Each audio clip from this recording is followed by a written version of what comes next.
Vendredi 29 mars 2024, espère en l'Éternel.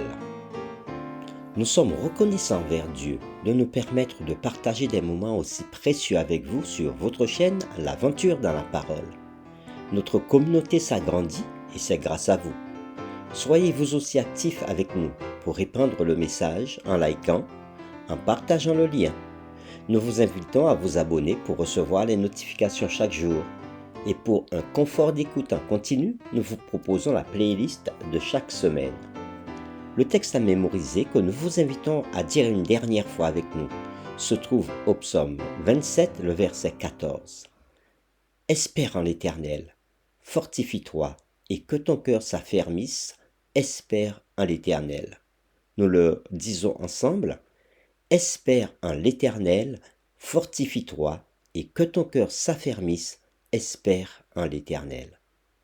Comment les psaumes peuvent être pour les chrétiens une source de promesses qui les aide à demeurer fermes dans leur espérance. Comment le sabbat peut-il être une ressource pour ceux qui attendent le retour de Jésus? Les séquences de cette semaine nous ont permis de répondre à ces différentes questions.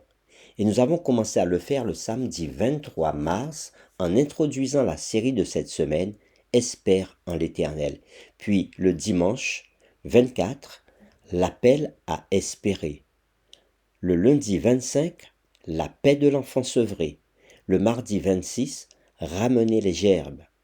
Mercredi 27, dans l'attente du repos du sabbat. Et le jeudi 28 mars, la joie vient le matin. Et aujourd'hui, nous poursuivons avec les réflexions avancées. Les psaumes lancent de fervents appels à espérer en l'Éternel.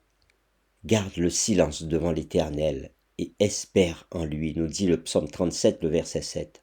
Lorsque l'attente nous semble pesante, incertaine et solitaire, nous devons nous souvenir des disciples le jour de l'ascension de Jésus au ciel.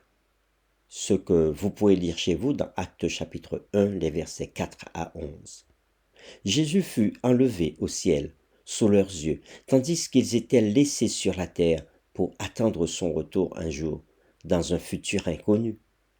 Qui plus que les disciples ce jour-là n'a jamais éprouvé un désir plus intense de recevoir la bénédiction de Dieu maintenant. Ils avaient certainement ce souhait dans leur cœur. Seigneur, emmène-nous avec toi maintenant.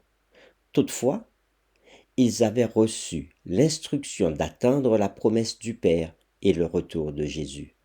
Si nous pensons que les disciples étaient remplis de désespoir et de déception, nous serons surpris.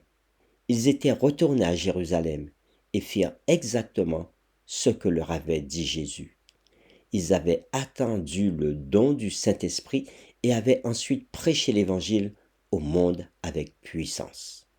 Le commandement de notre Seigneur espère en lui est impossible s'il n'accomplit pas en nous son œuvre par l'intermédiaire du Saint-Esprit. Aucun enthousiasme humain ne pourra jamais résister à la pression que l'espérance impose à notre frêle personne. Il n'y a qu'une seule chose qui puisse résister à la pression, c'est le fait de demeurer en Jésus-Christ, plus précisément le fait d'avoir une relation personnelle avec lui. Si donc Jésus-Christ demeure dans nos cœurs, il produira en nous le vouloir et le faire selon son bon plaisir. Nous agirons comme il a agi, nous manifesterons le même esprit, et ainsi, l'aimant et demeurant en lui, nous croîtrons à tous égards en celui qui est le chef, Jésus-Christ. Tel que le dit Éphésiens chapitre 4, le verset 15. En continuant à espérer en l'Éternel, nous trouverons la paix et la satisfaction dans les psaumes. Nos prières et nos chants sont l'endroit où le cœur de Dieu et nos cœurs se rencontrent chaque jour. L'espérance est une composante importante de tous les aspects de la vie temporelle et spirituelle. L'apôtre Paul la classe avec la foi et l'amour parmi les trois vertus suprêmes d'une vie chrétienne fructueuse et remplie de l'esprit. L'espérance nous motive à persévérer face à la maladie ou à la tragédie. Elle est le feu qui brûle en nous, allumant le désir de saisir la puissance des promesses de Dieu. Cette flamme est alimentée par la lecture et la méditation quotidienne des Écritures. Chaque problème dans notre vie trouve sa solution dans une perle spécifique de la vérité biblique. L'espérance est la main qui attrape ces trésors scintillants et les fixe fermement dans le cœur. Dans l'attente de l'accomplissement de la volonté de Dieu, notre endurance sera mise à l'épreuve, parfois pendant des heures, parfois pendant des années, mais l'espérance nous donne la force de rester ferme, quelle que soit la durée ou la gravité de notre épreuve. Assurément, l'espérance est l'attribut qui maintient nos yeux tournés vers le ciel dans l'attente de la seconde venue de Jésus. Pour terminer, voici 3 questions sur lesquelles nous vous invitons à échanger avec votre famille ou votre communauté de foi. La première, pourquoi l'espérance est-elle importante dans notre vie spirituelle? Discutez des expériences d'espérer de certains héros bibliques de la foi. Comment l'espérance a-t-elle purifié et fortifié leur foi? Ces héros de la foi que nous trouvons dans Hébreux chapitre 11. Deuxième question. Quelle est la fin de notre espérance? En d'autres termes, que nous promettons lorsque tout sera enfin résolu? Quel espoir trouvons-nous dans ces textes, par exemple en ce qui concerne la justice qui a si longtemps fait défaut dans cette vie? Et troisième question, en ce qui concerne les morts et selon leurs conditions, pourquoi leur attente de Jésus est-elle presque terminée? Quel espoir pouvons-nous tirer de la réponse? Nos séries sur les psaumes sont terminées. Nous vous donnons rendez-vous dès demain pour les séries du nouveau trimestre intitulé « Le grand conflit ». Nous vous invitons à prier avec nous. Seigneur, nous te louons et te rendons grâce et gloire pour cette étude que tu nous as donnée tout au long de ce premier trimestre, où à travers les psaumes, tu nous as montré ta puissance se manifester, ta puissance créatrice, ta puissance rédemptrice.